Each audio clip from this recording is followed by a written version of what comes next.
buhay. Ayan, magandang umaga ulit klase. At nung nakaraan nga, itinalakay ni Pipi Marinel ang tungkol sa tulang adaptasyon. At ano naman ang naiintindihan niyo about sa tulang adaptasyon? Ako, te. Yes, Miss Laurie. Base dun sa report ni Marinel, ang dalang adaptation na hindi talaga siya originated. So, ibig sabihin, inspired lang siya dun sa isang movie or palabas, ano. So, parang nangyayari lang ay ano, parang, halimbawa, sa isang kwento, katulad nung ako diyan ng section 8, ano yun, sa isang kwento, isusulat siya, kapag so, nagkaroon ng adaptation, ginawa nila through movie. Ayan. Tama yung sinabi ni Miss Laurie. At alam niyo ba Miss Into Her? Diba yung isang adaptation din ang saan niya ay pinagbidahan yun, sa Wattpad. Galing sa Wattpad na pinagbidahan ni Mariana at ni Loli Pangilinan. Ayan, so bago naman tayo lumako sa ating panibagong talakayan ngayong araw, ay tayo magkakaroon muna ng pamimulang gawain na tatawagin natin Tulako Artiko. Ayan, tahatiin ko kayo sa dalawang grupo. Bilang na kayo ng 1 to 2. 2. 1. 2.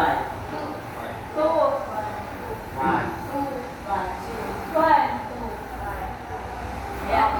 So, dito ang group 1 at dito ang group 2. Yan. Pwede na kayo pumunta sa inyo. At bago muna pala kayo pumunta sa inyong group, isasabihin ko muna kung ano yung gagawin. So, may sinad ako sa GC na yung tula na babangkuksan ni Diyos na daw makapagal. So, yun ay pumili lang ako doon ng ilang talutod, tatlong talutod na kung saan ay gagawa nyo ito ng isang presentasyon. So, yung group 1, sila yung magbabasa ng tula. At ang group 2 naman, sila naman ang mag-aakto kung ano yung nilalaman ng tula. Gets nyo ba? Yes! Yes! So, bibigyan ko kayo ng kaya na bang 5 minutes sa paghahanda? Ayan, so yun, pwede na kayong magsimula. Bibigyan ko lang kayo ng 5 minutes. Babasa lang tayo, Juan. Ito ang 1. Uy, dito ako Mga kain 1 ay dapat okay na. Go.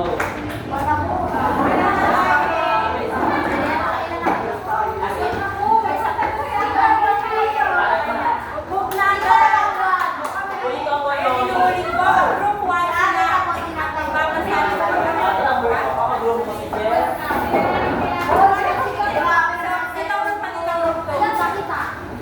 group 2. Anong group nyo?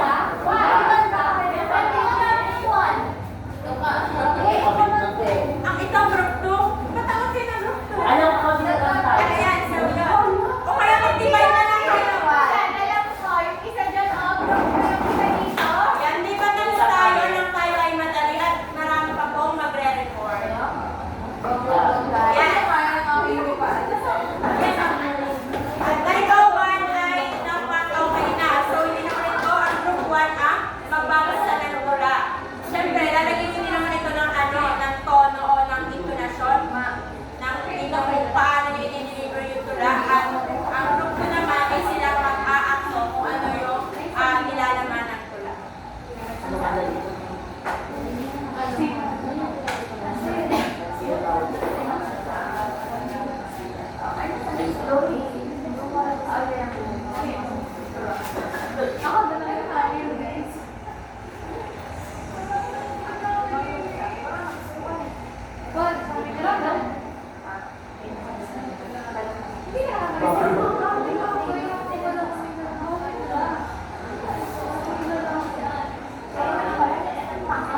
Ay,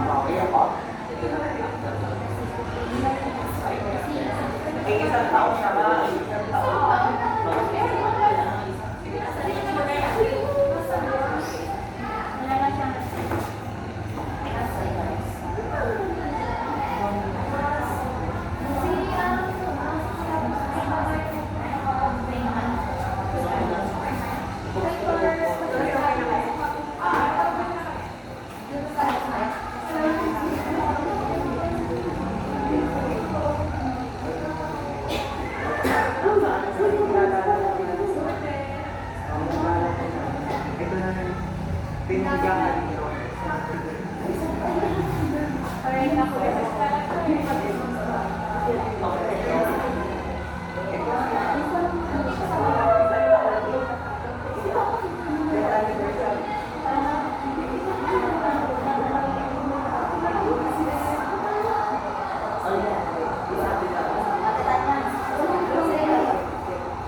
Okay na? Tapos ang ating oras. Ayan, so dadako na tayo sa inyong presentasyon. Pakihawi na lang ang ating dati ito kayo sa gitna ng performance. Habang nagbabasa kayo ng tula, go na, move na. Tingnan nyo na kung ano. So, hindi na tayo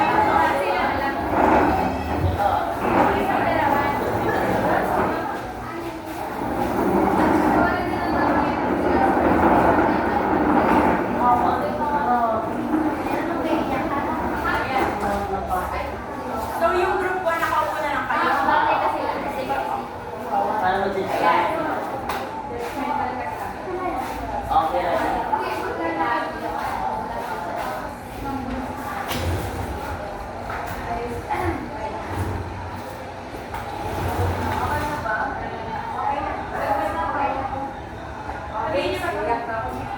Sabihin ko, okay na.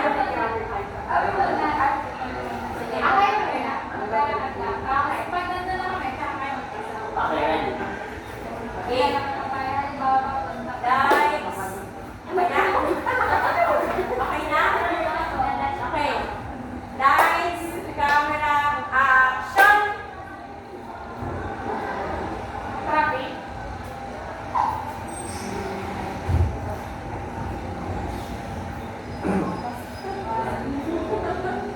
Isang taon ngayon ng iyong pagkana. Tila kahapon lang na ika'y umisan. Subalit sa akin ang tanging naiwan, mga alaalang di malilimutan.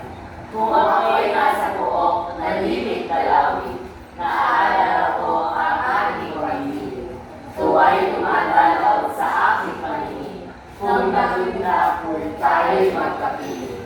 Bakit ba mahal ko, kaya nagulisan, at iniwan akong sawing kapalaran? Hindi mo ba talos kabiyak ka ng buhay, at sa pagbiakon mo'y para rin naman? Oh, ang balik mo daw. Lagi na nakabla kayo lahat. Ayan, maaari na kayo. Ayan. Okay, settle down. Ang galing nyo. 383. Nakaka-proud kayo eh. Ayan. Bigyan na 5 bagsak. Bigyan ng 5 bagsak ang bawat isa. Ayan. So, dun sa ating ginawa, dun sa inyong pinakitang presentasyon, ano ang inyong nahikuha o ano ang inyong masasabi? Miss Jess, ay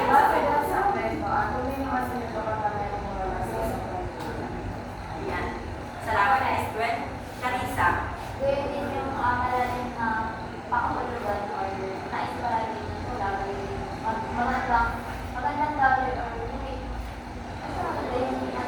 Miss Carissa. And last Miss Veron.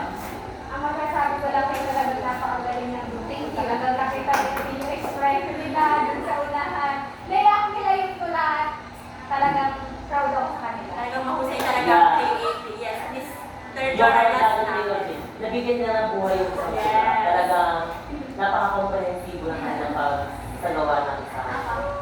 Hindi na kayo naglago. Yan. Tuloy na kay galing din. Bawat panting ito na lang. So, ano na lang, may pabasahan ka. Ang hirap din mag-top ng isang tula nang walang dialogue or mismong script ng bawat isa. Kasi yung mismong scene na yun, is gandang umiikot sa pagdulungsap ng asawa. So, namin, wala kaming script. So, yun, nahirap. Yan, ang inyong mga kasagutan ay tama at may kaugnayan nga sa ating panibagong tatalakayin ngayong araw. At ang ating yung tatalakayin ay ang dula-dula. So, dun sa inyong ginawa, isa siyang example, isa siyang halimbawa ng dula-dula na kung saan nga ay meron tagabasa o kayo parang isang kwento ay kayo narrator at yung iba naman ay sila ang gumaganap na character o tauhan. So, ang dula-dula, ano nga ba ang dula-dula? Ang dula-dula ay isang anyo ng dulang pambalitikan kung saan ang tula ay binibigkas ng malakas at isinasadula ng dalawa o higit pang mga tauhan. At ayun nga, nakita natin doon sa inyong ginawa na may nagkaroon kayo ng dula-dula. So dito, sa pagsasagawa ng dula-dula, merong isa o higit pang mga tao na sila nagbabasa ng tula at yung iba naman ay ginagawa ito ng kilos, ginagawa ito ng tunog at sinasaluhan ito ng mga galaw. At dito sa dula-dula, wala tayong script dahil nga yun ay tula at yung mga tagabasa lang talaga ang nakalaan o sila yung mismong parang nagbibigay ng buhay, yes, ng buhay dun sa ginagawang tula-tula. At syempre, yung mga gumaganap ng mga karakter o mga tauhan. So, dumako naman tayo sa kasaysayan at pagsulat ng tula-tula. Noong 1970 nga ay nabuo ng UP o ng University of the Philippines at ni Cecil De Hoya ang tula-tula na kung saan si Cecil De Hoya ay isang miyembro ng Bayanihan Philippines Dance Company. At noong 1975 naman ay naitanghal ang unang dula na pinamagatang ang Kagila-Gilalas na pakikipagsapalaran ni Juan de la Cruz ni Jose F. Nacaba. So dito wala akong nakitang halimbawa sa internet nito dahil ito ay masyadong matagal at wala din ako nakita na gumawa nito sa mga estudyante o yung mga sa nagpapaproject. Wala akong nakita. So dito sa ang Kagila-Gilalas na pakikipagsapalaran ni Juan de la Cruz ay nakaangkla lang dito yung kanyang karanasan sa pakikipagsapalaran sa Maynila kung siya ay sumalda. Dahil isa siya dito sinatawag natin isa siyang probinsyano. At noong naman 2000 ay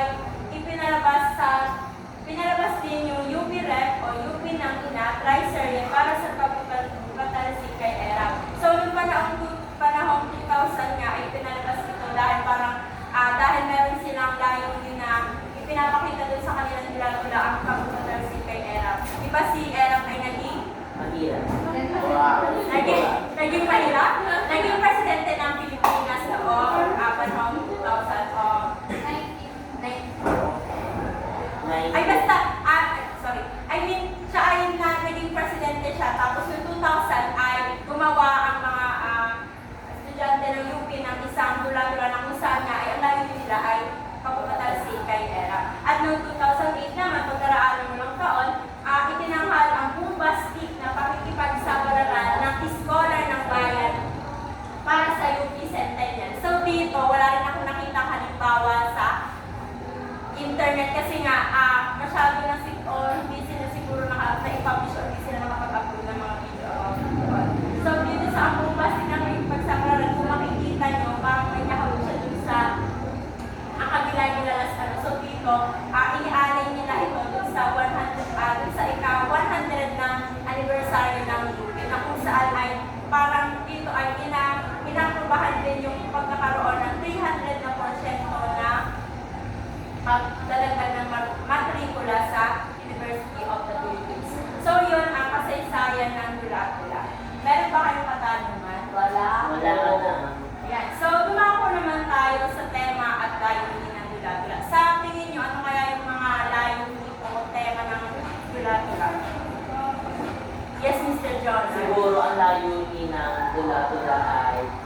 kumbaga, maipakita ng or maisabuhay kung ano yung nasa tulaan mo, kumbaga, para maipakita kung ano nga ba yung tunay na mensahe ng isang tula sa pamamagitan ng iyong pagtula o paggalaw o pagkilos ng isang tao. Tapos siguro ang mga tema siguro nila, tulad ng sabi mo kanina ay, yung kay Ella, yung sabi mo ano pa ba matalsik? Siguro, nagpo-focus sila pag sa mga isyong panlipunan. Halimbawa na lang ay sa mga, sa mga politika o politiko sa ating gobyerno. Siguro, marahil doon sa pamamagitan ng kanilang tula-tula ay dito rin mapakita nila kung ano ba talaga yung nangyayari o tunay na nangyayari sa ating lipunan. Ayan, salamat Mr. Jordan. At kung mapapansin niyo, di ba, halos lahat UP yung nakalagay doon yung University of the Philippines, UP. Kasi nga, di ba, kilala natin ang UP, ang mga estudyante doon na sa mga aktivista. Yan, tama. Sila yung mga aktivista, kaya parang isinulong talaga nila yung tula-tula at sa kanila nagmula ang mga tula-tula. So, ayan nga. So, madalas itong may pang-political na mensahe at ginagamit upang ipakita ang mga suliranin ng iba't ibang sektor tulad ng estudyante, guro, magsasaka at obrero. Alam niyo ba yung obrero? Yes. Yes. Ano yan, Mr. John? Obrero. Ayan. Sa mga obrero po ay mga construction worker at yun po sila. So, dito nga, tama yung sinabi ni Mr. Jordan na ito nga ay, yes, obrero sa mga construction worker. Meron po sabihin mo story. Ayan, so, komenda. So, tama yung sinabi ni Mr. Jordan na about siya sa mga isyong panlipunan, about siya sa gobyerno. Dahil nga, siguro ng panahon, at talagang hindi naman naging sa ating kaalaman hanggang ngayon at noong pa man, talagang hindi nagkakaroon talaga ng maayos na sistema dito sa ating Siguro para sa akin din, katulad niya iba't ibang sector doon na siguro sa siguro nung panahon na yan ay yung mga trabaho rate at yung mga nasa mababang atas ng lipunan ay sila ay hindi nakakatanggap ng pantay na karapatan. Kumbaga, iba yung karapatan ng mga, kung tinatawag ng mga engineering, mga nursing, iba yung nakukuha nilang human rights. Ay yung nakukuha nilang mga karapatan bilang isang trabador. Samantalang kung sa mga magsasaka at mga construction worker, ay ano baga, magkaiba talaga sila. So, kumari, yung sa isang tanong sa isang pageant, kagabi, na nakalitis ako sabi, kung ikaw ay gagawa ng isang holiday, ano daw yung gusto mong yung holiday? For me, yung siguro yung holiday para sa mga magsasaka, yung mga kilalang mga trabaho o mga, hindi mga, tawagin hindi mga professional trabaho. Sapagkat sila din ay mga nagtatrabaho, sila din nahirapan, kaya bigyan din natin sila ng pantay na karapatan bilang isang tao or dito makatao sa atin. Yeah, salamat Mr. Dagdag ko din sinabi ni Mr. Jordan, di ba meron naman tayong Labor Day, May 1? Yeah. So, parang inuulit na din yung mga manggagawa doon kung baga ay nagkakaroon na sila ng kabupahinga. Pero para sa lahat yun at hindi lang dun sa mga magsasaka at mga... Ayan.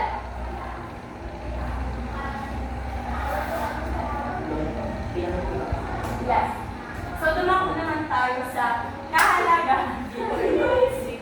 kahalagahan at epekto ng tula-tula. So, isa nga ito sa 18 na anyo o sa 18 anyo ng tulang pang-politika na kinilala sa CCP Encyclopedia of Philippine Art. So, yung tula-tula ay naisulat o nakasama siya doon sa Encyclopedia of Philippine Art at patuloy pa rin itong ginagamit sa panahon ngayon upang ipahayag ang mga issue ng lipunan. So, di ba kung meron tayong mga aakang kapalitan ng mga may kwento, mga kung ano-ano. So, dito sa tula-tula, parang isa din siyang instrument o isang way na kung saan ay may papakita talaga kung ano yung mga isyong panlipunan na nangyayari dito sa ating bansa.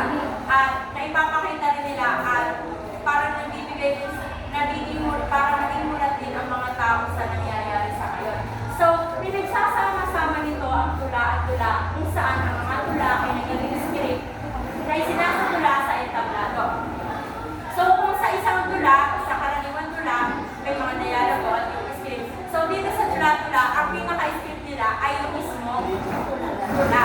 Ayan, tama. So, ayan. So, ayon kay Josephine Barrios, makikibasa Miss Jetty ng una. Ang tula-tula ay isang tula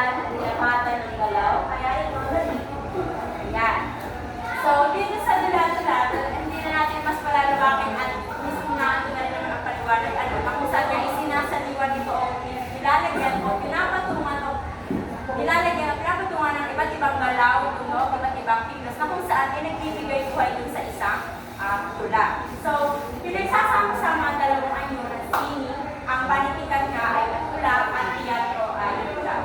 So, mula sa simpleng binibigkas na tula, nagiging isang buong pagtatanghal sa entablado. So, may katanungan ako sa inyo. Alam naman natin ang sabayang pagbigkas, di ba? Opo. Maaari bang, sa tingin nyo, ang sabayang pagbigkas ay isang uri ng tula-tula? O isa siya, or nakapaloob siya sa tula-tula? Yes, Ms. Calista. Para sa akin, kasi madalas yung nagiging mga script ng mga nagsasabay ng bigas, ang ginagawa nila yung tula. Tapos kadalasan din yung namin sa Rizal, kung saan yung pyesa ay tula siya ng tula. Tapos ginawa lang siya ni isang tula. Tapos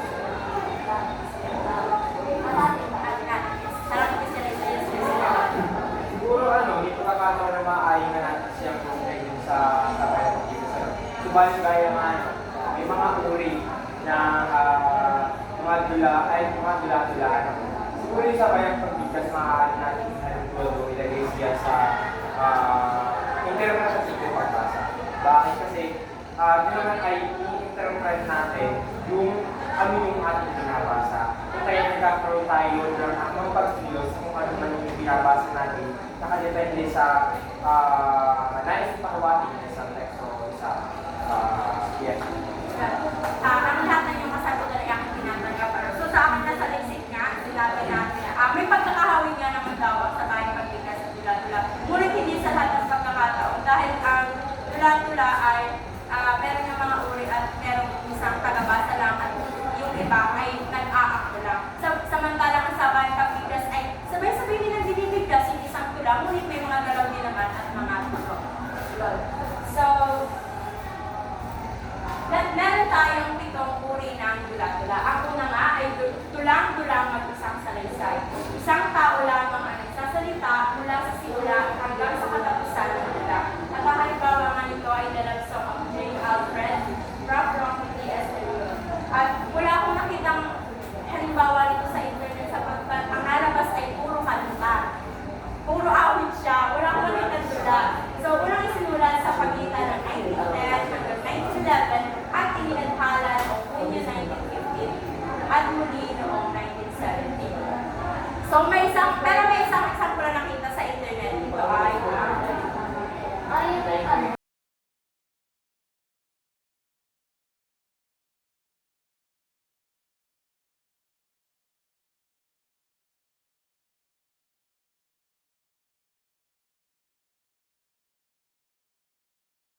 At sinabi ni dito na tadhana na kung saan niya ay pag sa tadhana kung saan niya ay hindi nagkakalima na kung saan ay nagkakaroon sila ng pagkakalayo.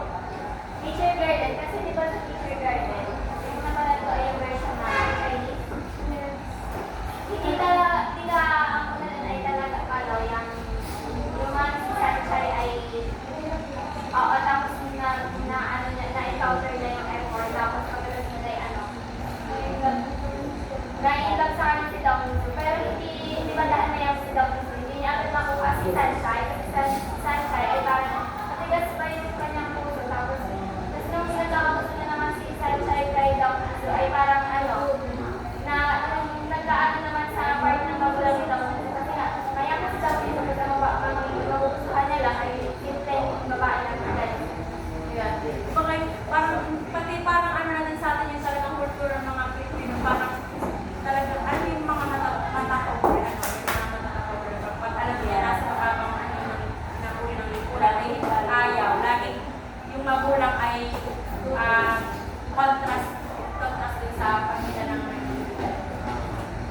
So, tumakon na tayo sa tulang-tulang madagdami. Naglalarawan ng galaw na tumakang madagdami. Ang halimbawa nga nito ay si Annabelle ni Edgar Allan.